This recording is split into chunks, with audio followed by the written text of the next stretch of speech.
బైబిల్లో ఆదికాండలో మొదట ఆయన సృష్టి చేసిన విధానం మనం ఒకసారి చూస్తే అర్థమైపోతుంది. ఇది ఎంత స్పష్టంగా ఉంది.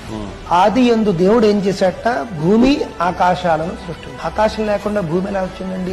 అంటే ముందు భూమి తర్వాత ఆకాశాన్ని చెప్తుంది వాడు. అసలు స్పేసే లేదుట, భూమి వచ్చేసి. దేశం లేని చోట నువ్వు వస్తువును పెట్టలేవు, మరి మీ దేవుడు భూమిని ఎలా పెట్టాడు? ఆది యందు భూమి ఆకాశములు సృజించెను అంటే భూమి ముందు దాని తర్వాత ఆకాశము సృష్టించినట్టు కాదు.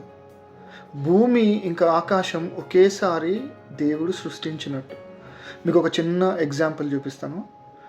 లడ్డు ఇంకా జిలేబీ ప్లేట్లో పెట్టారంటే దాని అర్థం ఈ పంతులు ఏమంటాడంటే లడ్డు ముందు దాని తర్వాత జిలేబీ పెట్టారని. కానీ వాస్తవానికి అది కాదు. లడ్డు జిలేబీ ఒకేసారి ప్లేట్లో పెట్టినట్టు. అందుకే బైబిల్లో చాలా స్పష్టంగా రాసింది, ఆది యందు దేవుడు భూమి ఆకాశములను సృజించెను, భూమి దాని తర్వాత ఆకాశమును సృజించెను అని రాయలేదు. అందుకే బైబిల్ చదివేటప్పుడు సత్యం తెలుసుకోవాలని చదివితే మనకి కరెక్ట్గా అర్థమవుతుంది. లేదు నేను దాన్ని వ్యతిరేకిస్తా, దానిలో తప్పులు పడతానంటే మనకి ఇలాగే అర్థమవుతుంది. God bless you.